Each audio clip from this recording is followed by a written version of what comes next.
بسم الله الرحمن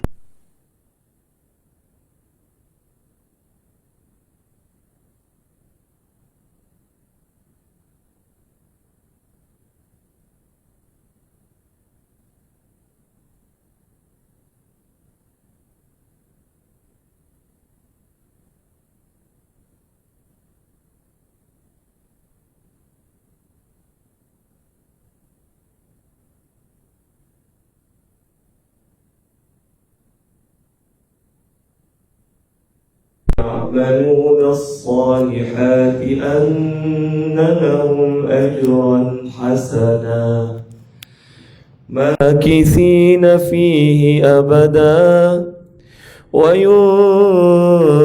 الذين قالوا اتخذ الله ولدا ما لهم به من علم ولا لآبائهم كبرت كلمة تخرج من أفواههم إن يقولون إلا كذبا. Suara tak ada? Dengar tak suara? Tak ada suara? Tak ada suara? Dah. Minta maaf mas, masalah teknikal.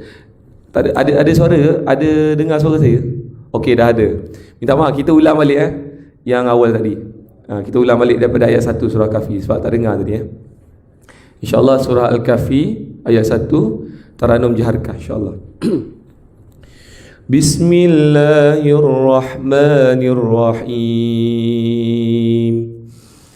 Alhamdulillahilladzi anzala ala abdihil kitaba wa lam yaj'al lahu 'iwaja قيما لينذر بأسا شديدا من لدنه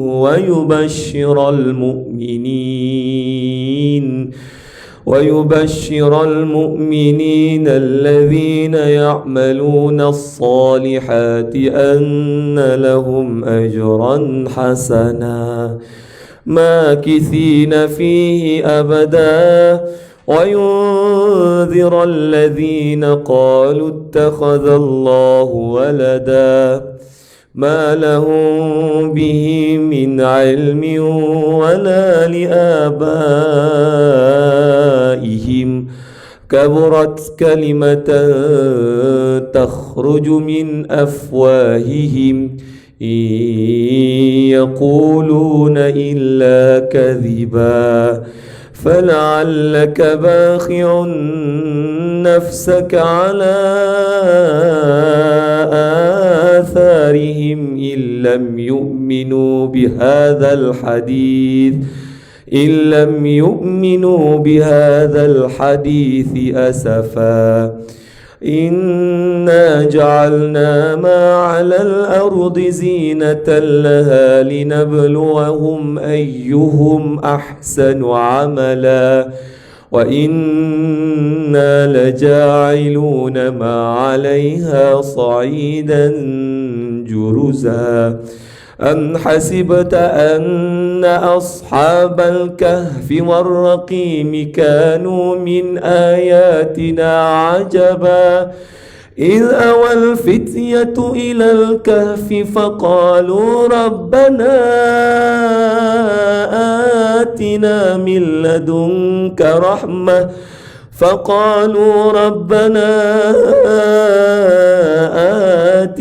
من لدنك رحمة وهيئ لنا من أمرنا رشدا. InsyaAllah ayat seterusnya ayat 100.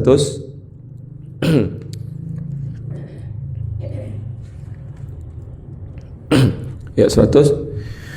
وعرضنا جهنم يومئذ للكافرين عرضا الذين كانت أعينهم في غطاء عن ذكري وكانوا لا يستطيعون سمعا أفحسب الذين كفروا أن يتخذوا عبادي من دوني أولياء إنا أعتدنا جهنم للكافرين نزلا قل هل ننبئكم بالأخسرين أعمالا الذين ضل سعيهم في الحياة الدنيا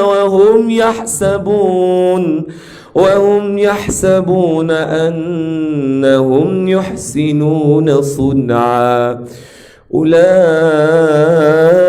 الذين كفروا بآيات ربهم ولقائه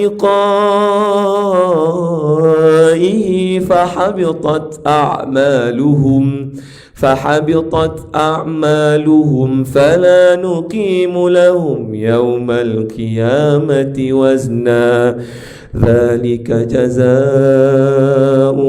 جهنم بما كفروا واتخذوا آياتي ورسلي هزوا إن الذين آمنوا وعملوا الصالحات كانت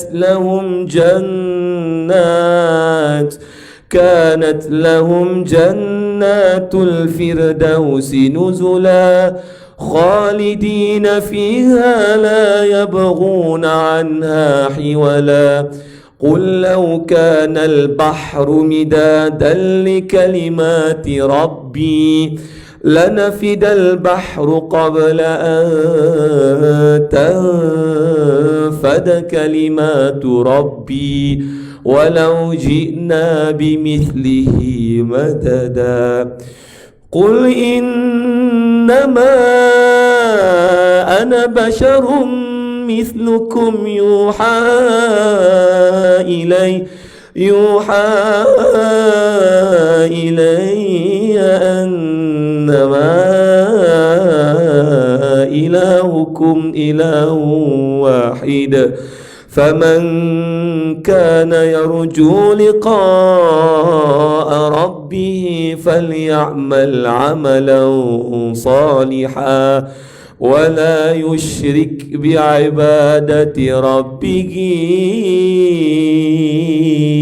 أحدا صدق الله العظيم. Alhamdulillah. InsyaAllah seterusnya Asma'ul Husna. Waalaikumsalam kepada sahabat yang memberi salam. Jemput share semua. Sebab Asma'ul Husna ni dia punya bacaan dia lagi mencabar. Saya minta maaf Jadi cuma sedikit penerangan. Untuk bacaan Al-Quran tadi saya menggunakan Taranum Jiharkah. Taranum Jiharkah ni alunan dia mendayu-dayu kan, sayu je kan. Dan dia ada beberapa harakat lah. Harakat pertama, harakat kedua, harakat ketiga dan harakat keempat. Kalau tuan-tuan dengar tadi saya bacaan tinggi tu, itu nama dia harakat jawab. Faqalu rabbana.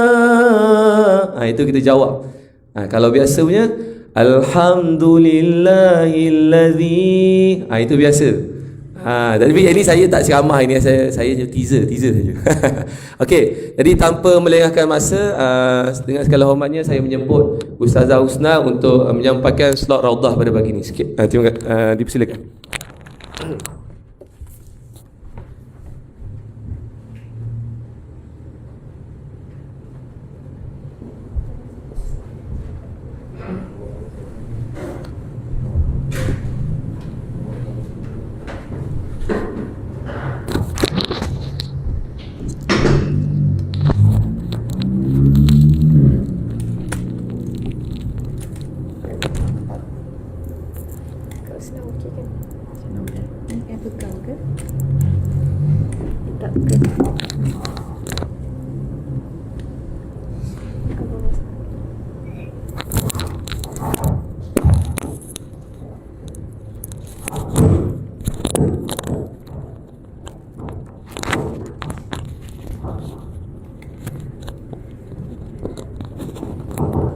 Bismillah, subhanallah, subhanallah.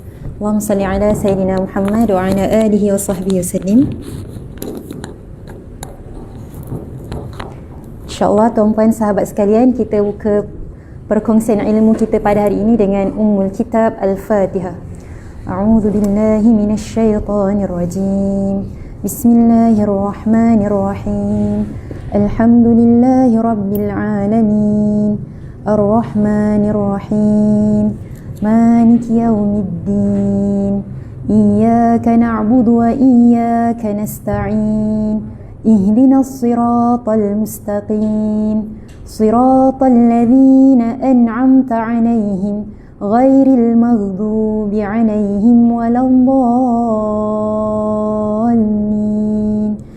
آمين. Alhamdulillah, Alhamdulillah, Alhamdulillah. Bismillahirrahmanirrahim. Alhamdulillahi Rabbil Alamin. Wassalatu wassalamu ala ashrafil anbiya'i wal mursalin wa ala alihi wa sahbihi ajma'in. Allahumma salli salatan kamilah wa sallim salaman tamman ala sayyidina Muhammad alladhi tanhallu bihi al-uqad wa tanfariju bihi al-kurab wa tuqda bihi al-hawaij wa tunalu bihi al-raghaib wa husnul khawatim wa yustasqa al-ghamam biwajhihi al-karim wa ala alihi wa sahbihi ajma'in. Allahumma salli ala sayyidina Muhammad wa ala alihi wa sahbihi ajma'in. Assalamualaikum warahmatullahi wabarakatuh. Sekali lagi tak cukup semangat sahabat-sahabat kita di medan ilmu dan juga sahabat-sahabat kita di FB dan juga IG. Assalamualaikum warahmatullahi wabarakatuh. Alhamdulillah, apa khabar, semua sihat ya? Alhamdulillah, terima kasih diucapkan kepada sahabat-sahabat, tuan-puan yang bersama kita pada pagi ini, yang hadir ke medan ilmu Sayyidatina Asma di Seremban dan juga yang bersama-sama kita pagi ini di FB dan juga IG. Boleh kongsikan dan sharekan kepada sahabat-sahabat sekalian majlis ilmu kita pada pagi ini. InsyaAllah sahabat sekalian, beberapa hari lagi kan kita nak masuk ke tahun 2022. Kalau ikutkan hari ni berapa hari bulan tuan-puan? 28 hari bulan. Kira-kira sangat sekejap lagi kita nak masuk ke tahun 22. Dan bila kita lihat balik, tengok balik, sepanjang kita tahun berada pada tahun 2021, terlalu banyak yang kita alami, betul?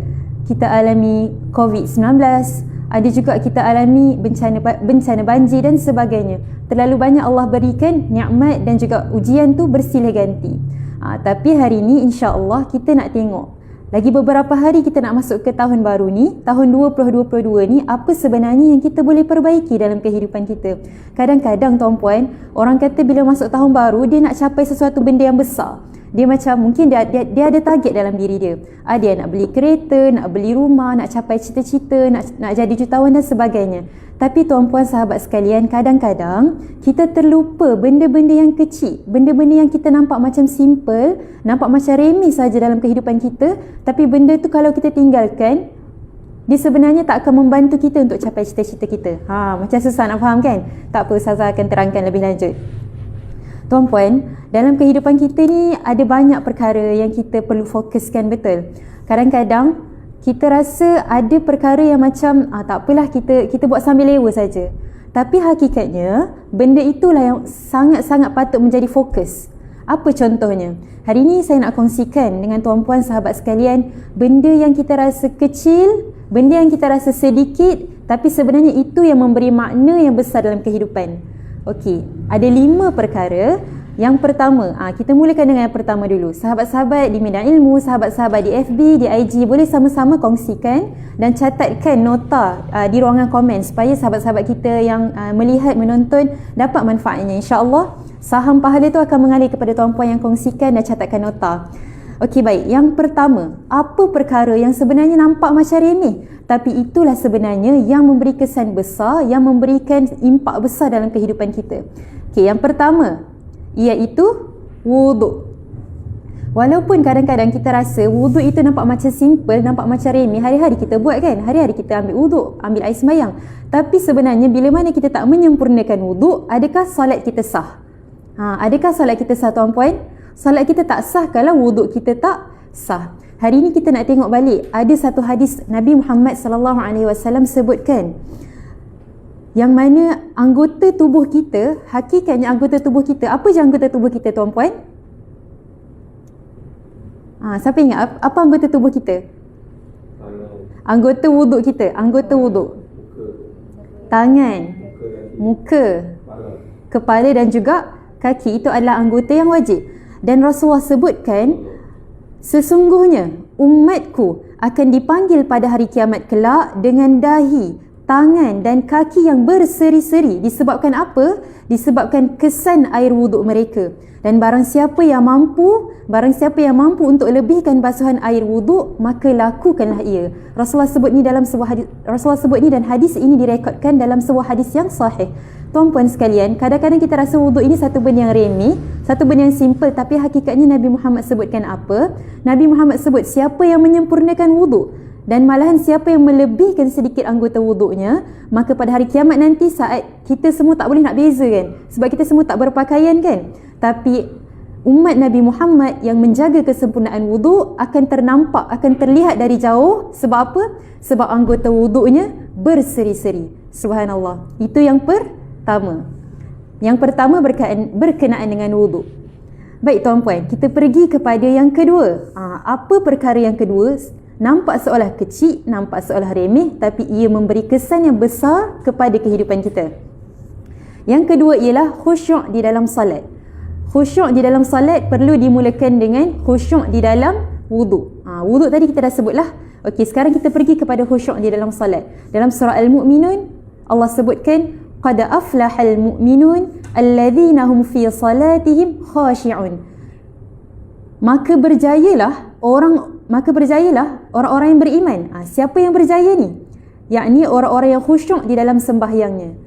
Hari ini lagi beberapa hari kita menuju ke tahun 2022. Kita boleh imbas balik sepanjang tahun 2021 agak-agaknya berapa kali je solat kita yang benar-benar khusyuk. Berapa kali je solat kita yang kita rasa betul-betul bebas daripada sebarang fikiran-fikiran kan. Kadang-kadang kita waktu solat lah kita teringat kunci letak kat mana, lepas ni nak masak apa yang kita terlupa nak bagi kat anak, semua tu ingat dalam solat.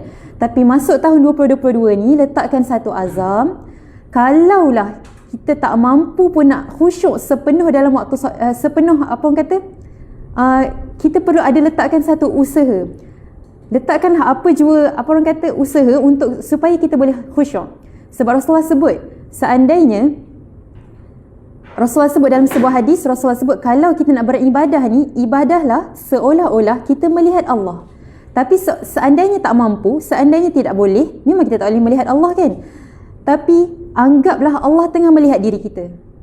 Andainya ibadahlah seolah-olah kamu tengah melihat Allah. Jika kamu tidak mampu, jika kamu tak boleh melihat Allah, maka anggaplah seolah-olah Allah sedang melihat kamu. Apabila kita renung hadis ni, ini adalah satu hadis yang boleh beri kita motivasi untuk khusyuk dalam solat. Kadang-kadang kita rasa kita boleh sambil lewa sebab kita tak rasa Allah tengah melihat kita. Jadi selepas ni, mungkin selepas ni sahabat-sahabat tuan-puan sekalian nak solat duha. Jadi kita mulakan solat duha hari ini, kita bayangkan seolah-olah Allah tengah menilai solat kita. Allah tengah lihat solat kita. Okey, itu yang kedua. Yang ketiga, perkara yang remeh, perkara yang simple tapi memberi kesan yang besar. Tuan-puan sekalian, dalam Al-Quran, surah Al-Munafiqun, Allah ceritakan bagaimana kisah manusia yang telah masuk ke dalam kubur, tapi ada satu perkara yang dia nak minta kepada Allah. Dia kata kepada Allah, ya Allah, tolonglah pulangkan aku ke dunia, ataupun ya Allah, tolong tunda kematian aku sebab aku nak buat satu perkara ni. Tuan-puan tahu tak apa perkara yang paling mereka nak buat? Mereka ni siapa? Mereka ni adalah orang yang dah duduk dalam kubur, orang yang dah meninggal dunia. Tapi mereka beritahu kepada Allah, ya Allah, tolong tunda kematian kami kerana kami nak buat satu amalan, ya Allah. Tolonglah ya Allah, patah balikkan kami ke dunia, kami nak buat satu amalan ni. Kami betul-betul nak buat satu amalan ni. Apa dia? Iaitulah berinfak ataupun bersedekah. Ini adalah satu amalan yang walaupun kita nampak remeh, tapi tuan-puan, orang yang dah meninggal dunia sampai minta kepada Allah supaya mereka nak patah balik ke dunia. Untuk apa? Untuk bersedekah. Ini adalah perkara yang ketiga. Saya bacakan ayat penuh ya dalam surah Al-Munafiqun.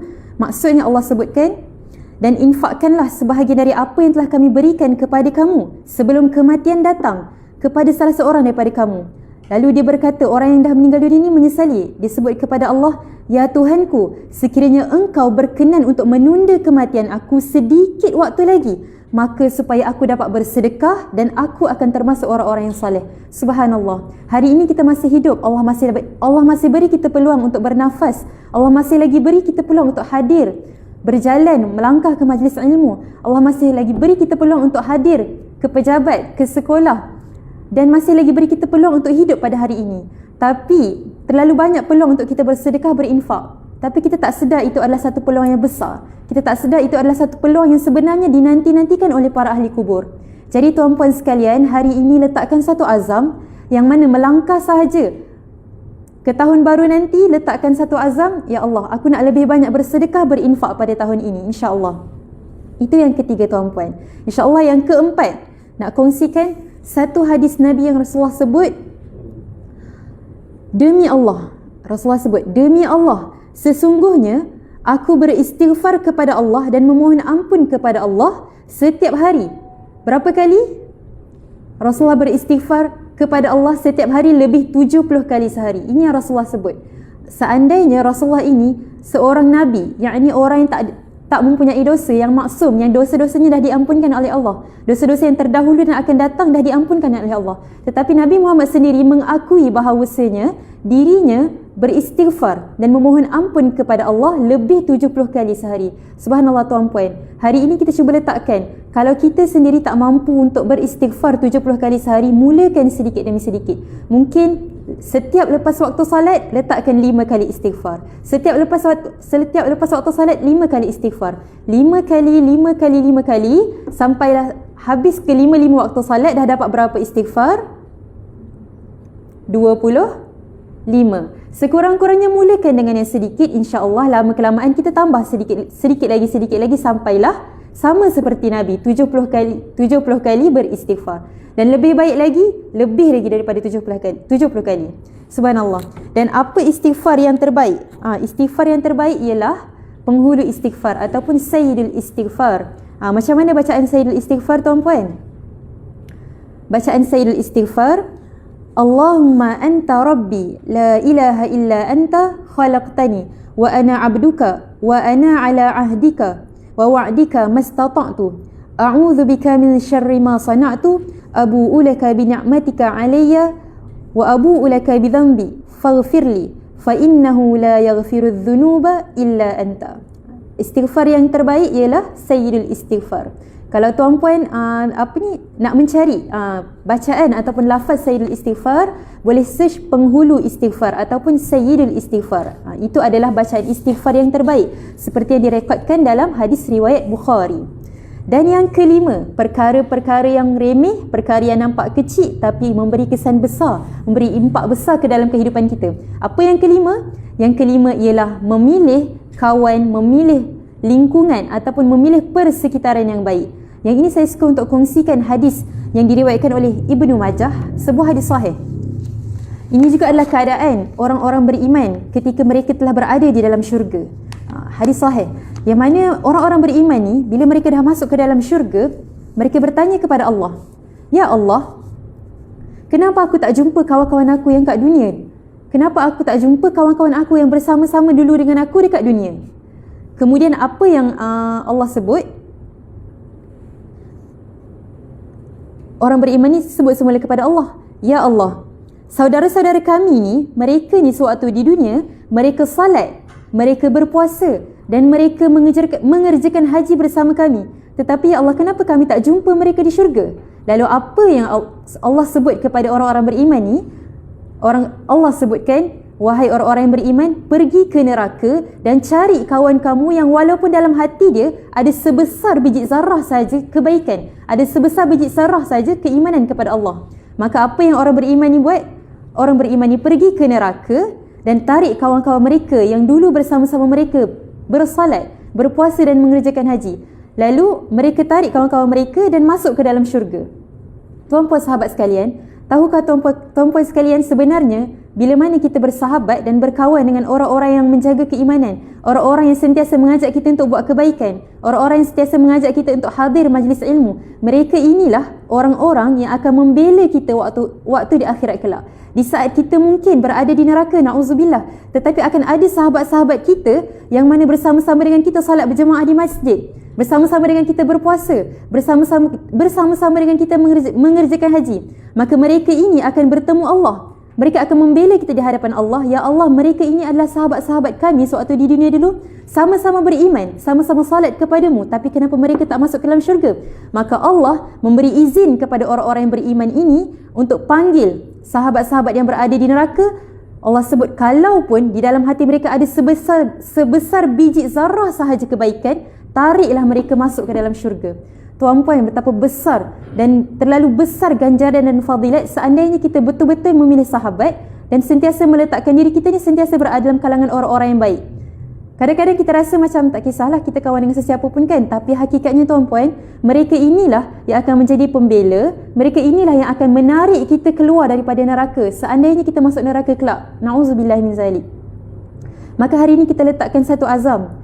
Seandainya selama ni kita tak kisahlah kawan dengan sesiapa, ya, kita perlu berkawan dengan ramai orang, perlu berkawan dengan semua orang. Tapi pastikan kita ada sahabat-sahabat, kita ada orang-orang sekeliling yang sentiasa mengajak kita, yang sentiasa panggil kita untuk buat kebaikan, yang sentiasa ajak kita untuk salat berjemaah, yang sentiasa ajak kita untuk puasa bersama. Kerana mereka inilah yang akan membela kita di akhirat kelak, membela kita di hadapan Allah, menarik kita daripada neraka menuju ke syurga. Subhanallah. Dan hari ini sama-sama kita dah tengok apa perkara yang sebenarnya sedikit, nampak macam remeh tetapi sebenarnya memberi kesan besar dan bermakna dalam kehidupan kita. Yang pertama apa tadi tuan-puan? Pertama ialah wuduk. Yang kedua, khusyuk di dalam salat. Yang ketiga, amalan yang paling orang dah meninggal dunia nak minta ke Allah supaya patah balik ke dunia. Apa yang ketiga? Bersedekah. Yang keempat ialah istighfar, dan yang terakhir ialah memilih sahabat dan persekitaran yang baik supaya mereka-mereka ini, kalau tuan-puan lihat sekeliling kan, tengok orang kiri, tengok orang kanan, tengok orang belakang yang ada sekarang ni, mereka-mereka inilah yang kita nak, mereka-mereka inilah yang akan membela kita di hadapan Allah kelak. Ya Allah, si fulan ini, sahabat aku ini, mereka inilah yang bersama-sama dengan aku hadir majlis ilmu 28 hari bulan Disember 2021. Ya Allah, mereka ini tekun mendengar kuliah sambil mencatat nota. Ya Allah, tariklah mereka ini daripada neraka, tarik menuju ke syurga. Subhanallah. Kita nak kawan-kawan kita ni yang tarik kita. Sebab itulah seandainya hari ini kita ada sahabat-sahabat yang sentiasa mengingatkan kepada kebaikan, sentiasa mengajak untuk buat pahala, maka jangan lepaskan. Sentiasalah dampingi mereka dan kita berharap, kita berdoa kepada Allah, semoga kita kelak bersatu bersama-sama di dalam syurga. Subhanallah. Tuan-puan sekalian, insya-Allah sebelum berakhir, kita nak sama-samalah supaya diri kita dan juga sahabat-sahabat kita, 5 perkara ini tuan-puan tak semestinya perlu tunggu tahun 2022 baru nak bermula. Kita mulakan dengan langkah yang sedikit, walaupun langkah yang sedikit tetapi langkah yang konsisten ataupun istiqamah. Mulakanlah hari ini, mulakanlah hari esok, mulakanlah secepat dan sesegera mungkin yang kita mampu, kerana kita tak tahu, mungkin selepas ini kita meninggal dunia. Kita tak tahu sampai bila ajal dan kehidupan kita. Maka seandainya dah terdetik dalam hati untuk lakukan satu kebaikan, teruskan dan jangan bertangguh. Kita doakan semoga diri kita, sahabat-sahabat kita, orang-orang yang berada di sekeliling kita, apatah lagi sahabat-sahabat kita yang diuji dengan musibah banjir, supaya Allah berikan kekuatan, Allah berikan gantian yang lebih baik atas apa yang telah Allah ambil. Dan kita doakan juga semoga diri kita sentiasa berada dalam pengampunan dan keredaan Allah Subhanahu wa taala. Jadi terima kasih tuan-puan yang hadir ke majlis ilmu ini, Medan Ilmu Sayyidatina Asma, sahabat-sahabat kita yang berada di FB dan juga IG. Kita doakan semoga tahun baru yang mendatang akan menjadi tahun baru yang lebih baik dari apa? Dari segi apa? Dari sudut iman, akidah, ibadah dan juga akhlak. Moga-moga kita bersama sentiasa bertemu dalam majlis ilmu dan semoga kelak kita doakan moga Allah satukan kita di syurga. Allahu taala a'lam. Assalamualaikum warahmatullahi wabarakatuh. Terima kasih sahabat-sahabat yang hadir ke Medan Ilmu dan juga sahabat-sahabat yang hadir di FB dan IG.